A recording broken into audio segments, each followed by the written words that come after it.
Bueno, estamos hoy de nuevo aquí, Julio y yo, para compartir con todos ustedes nuestro podcast, Conciencia y Ser. Hoy vamos a hablar un poco sobre la tríada emocional.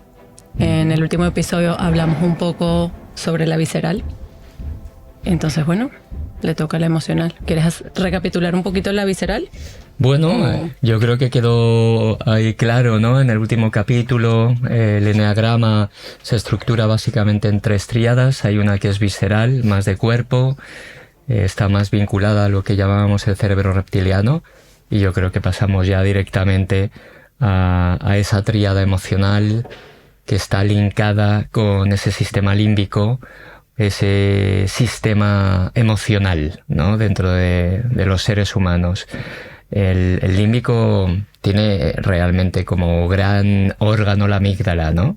Y la amígdala es el regulador emocional de todos nuestros estados, ¿no? Gracias a la amígdala, bueno, pues podemos tener un nivel de activación más grande frente a los estímulos que acontecen de fuera, pero lo ideal es que no se dispare mucho, ¿no? Uh-huh. Si se dispara mucho el cerebro límbico, el cerebro amigdálico o amigdalar, bueno, pues por supuesto que el ser humano puede entrar en movimientos de estrés muy potentes, ¿no? Lo que llamamos desde el espectro negativo en distrés, ¿no? Hay una parte del estrés que nos ayuda precisamente a posicionarnos en el mundo de una manera muy positiva también, y a esto le llamamos eustrés, pero la amígdala está vinculada directamente tanto por un lado como por el otro, por el distrés o eustrés, está vinculado directamente con la parte emocional. Está vinculado también con el hipocampo, ¿no? Es esa sede del cerebro que recoge toda la memoria de aquellas experiencias que fueron aprendidas, y si lo relacionamos directamente ya con eneagrama, estaríamos hablando del eneatipo 2, el eneatipo 3 y el eneatipo 4. El eneatipo 2, bueno, pues tiene una estrategia fundamental que es la de estar conectado, ¿no? Tiene la necesidad de sentirse necesitado. Este es el punto nuclear, yo creo, del 2. Es un tipo que se mueve desde el orgullo, desde esa pasión que le lleva a insuflarse, a creerse más que otros, y desde esa sensación de superioridad, ¿no? Que lo llamaba Castaneda así, precisamente, ¿no? Esta sensación de insuflación, bueno, pues se posiciona en el mundo de una manera omnipotente, ¿no? Yo por ti puedo hacer lo que sea, puedo ayudarte, puedo solventar todos tus problemas, y está muy bien, ¿no? Porque el tipo 2 es un gran seductor, es un gran emocional, es un tipo que realmente empatiza, se pone en tus pies, se pone en tus zapatos. Lo que pasa que muchas veces se convierte en un gran interferidor de los procesos de los demás. Uh-huh.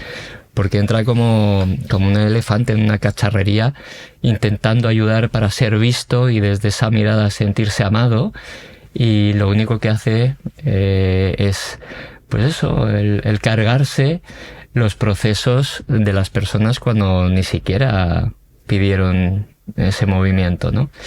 Entonces, bueno, pues desde ahí el 2 pues se siente bastante desvinculado, ¿no? De repente entra en esta sensación de abandono, ¿no? Como que su vida no tiene sentido.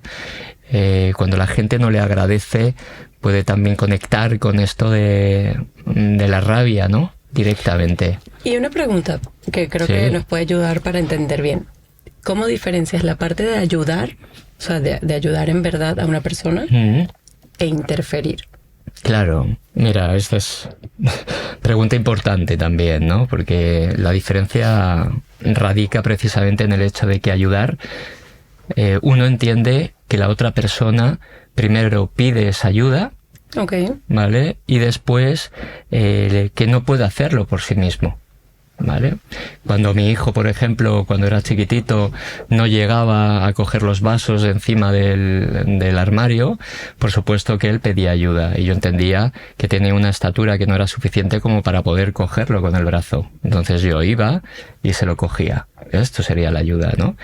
Pero sin embargo la interferencia está en precisamente lo contrario. ¿no? En entender que esta persona quizás sabe hacerlo por sí mismo, que ni siquiera lo ha pedido porque entiende que lo puede hacer por sí mismo, o que en ese momento ni siquiera quiere ayuda, sino quedarse en ese dolor o en el proceso que se estime. Y sin embargo, el tipo 2 es un especialista en esto, ¿no? En leer aquello que el otro necesita, con las posibilidades también que se puede derivar de ello, donde puede acertar efectivamente que aquello que cree que necesita es, pero por otro lado, igual se puede equivocar también, ¿no? Y no sabe leer en ocasiones esta parte, ¿no? Con lo cual de repente se pone a ayudar y la otra persona se puede sentir invadido. Esto es muy típico, ¿no? Me viene siempre la imagen de esta madre con el niño en brazos al que le está dando de comer, y el niño de repente llega a un momento en donde tuerce la cabeza, ¿no? Hay un síntoma ahí claro de déjame, es decir, déjame. Efectivamente, espera, todavía no he tragado, o ya estoy saciado, ya podemos dejarlo. Pero sin embargo, la madre 2 es un arquetipo, como te digo, ¿no? No para de meterle la cuchara en la boca para que entienda que tiene que ser nutrido, y que ella sabe perfectamente que es aquello que él necesita. Bueno, esta es la gran asignatura del tipo 2, ¿no? Esto lo hace básicamente por una cuestión, y es que le cuesta muchísimo conectar con su propia carencia, con lo que él o ella necesita. Y como le cuesta contactar con esto, proyecta fuera su propia necesidad, ¿no? Y es el otro el que se hace eco de aquello que él debería recoger para poder sanar esta estructura. Y ahí es donde radica realmente su estado de salud, ¿no? En observar cuánto le cuesta pedir al tipo 2. Le cuesta muchísimo. Y en dejarse entregar también. Porque él o ella entiende que si se deja entregar genera dependencia de esa otra persona. Y si genera dependencia, entonces no está en ese papel de omnipotencia, de poder ser proveedor de. Y desde ese lugar entiende que no es absolutamente amado o querido. Este es un lugar que no le gusta demasiado. Son personas muy seductoras, como digo, son personas que se entregan, son personas que desde esa necesidad de sentirse necesitado manipulan también en bajos niveles de consciencia y en medios también. Danos un ejemplo de alguien tipo 2, bajo nivel de conciencia. Bueno, ahí te puedo poner un ejemplo de una persona, una madre, que le dijo a su hijo en un momento dado, tú deberías besar el suelo que yo piso, con todo lo que yo he hecho por ti. Wow. Sí, imagínate si había manipulación ahí. Si había unas ganas de ser vista, que en el momento en donde no se la reconocía, pues de repente entendió que esta era la manera de ser reconocida en todo aquel despliegue de ayuda supuesta, que en realidad había sido interferencia, pero que el otro, como no lo reconocía, pues ella se hizo cargo y sacó ese puño de acero para enseñarle la factura, ¿no? Para decirle, fíjate con todo lo que yo he hecho por ti. Bueno, estamos hablando, por ejemplo, de una película Atracción Fatal. Uh-huh. ¿Vale? Aquí creo que la actriz es Glenn Close, donde es la amante de Michael Douglas. Michael Douglas está casado, pero bueno, comete este desliz, y de repente ella, frente al arrepentimiento de él por haber tenido ese contacto sexual, no puede comprender que se la abandone, que no sea elegida. Claro. El tipo 2 necesita esto, ser el mejor amigo, ser la mejor amante, ser la mejor esposa o el mejor amante o el mejor esposo, y no entiende de lugares secundarios. Esta es la gran problemática del tipo 2. Pero bueno, en niveles elevados de conciencia conecta con su propia carencia, aprende a pedir y aquel servicio que presta a la humanidad o a los más cercanos se convierte en algo auténtico, sin que haya un reproche, un resentimiento ahí esperando a ser sacado si no es lo suficientemente agradecido el otro con la acción del 2, ¿no? ¿Y un ejemplo de alguien tipo 2, alto nivel de conciencia? Bueno, aquí tendríamos como arquetipo a la Madre Teresa de Calcuta, por ejemplo. Una persona que es absolutamente, o era absolutamente desinteresada, al servicio de los más pobres, al servicio de poder paliar como fuera, la hambruna, la enfermedad, la pobreza del mundo, ¿no? Por supuesto que no todos los 2 son tan activistas, claro. Pero en este caso, pues la Madre Teresa de Calcuta hizo una labor encomiable, ¿no? O sea, fíjate, ¿no? Desde Glenn Close en Atracción Fatal a la Madre de Calcuta. hay un margen importante, pero fíjate que es el mismo núcleo lo que les mueve, ¿no? La necesidad de sentirse necesitado. Uno conecta con el servicio y el otro con esa interferencia, pero ahí está. Y con respecto a los instintos, ¿cómo se dividen en el 2? O sea, si me dices una sola línea o frase del 2 autoconservación, del 2 sexual y del 2 social, sí. ¿Cómo me los describirías así? Bueno, aquí Claudio Naranjo hablaba del 2 conservación como privilegio, es decir, es un orgullo más infantil, es esa niña, ese niño pequeño que seduce a papá o a mamá con aquello de ser los primeros en recibir, y en el caso en el que reciben, de repente comienzan a desplegar todas sus bondades, ¿no? Es donde se ponen a dar lo mejor. En el tipo 2 social la cosa iría por otro lugar, sería como más adulto, un 2 más mental. Estaríamos hablando de Julio César, por ejemplo, de Napoleón Bonaparte, tipos muy, muy estrategas, y hay como una especie de ensalzamiento del orgullo, ¿no? Mucho menos infantil, por supuesto. Estamos hablando de un adulto ya, ¿no? Vinculado con ese eneatipo 2.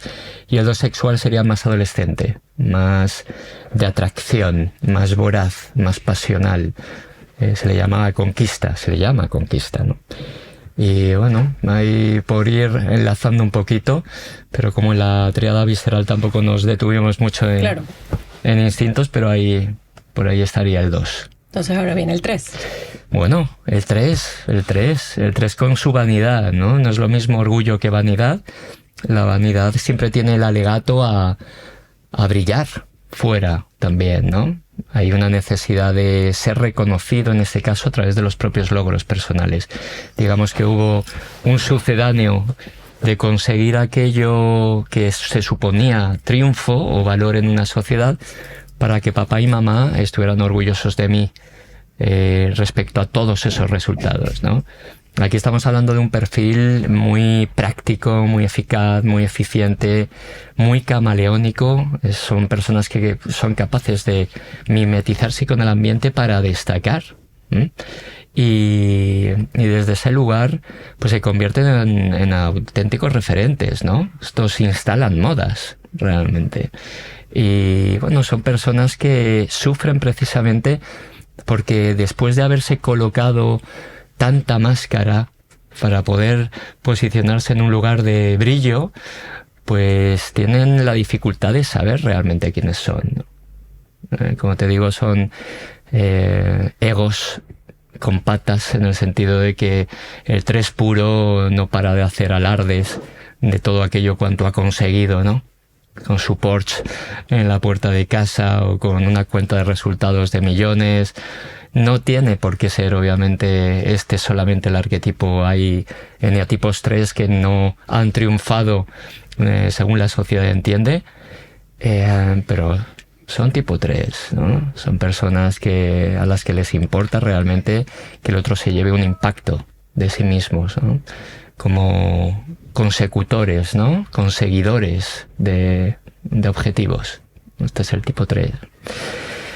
Y bueno, tendríamos aquí al ejecutivo esta figura del ejecutivo agresivo sería como muy 3, muy hacia la meta.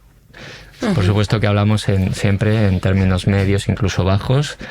No, es necesario hablar del personaje, es necesario hablar de la parodia del personaje para entenderlo, ¿no?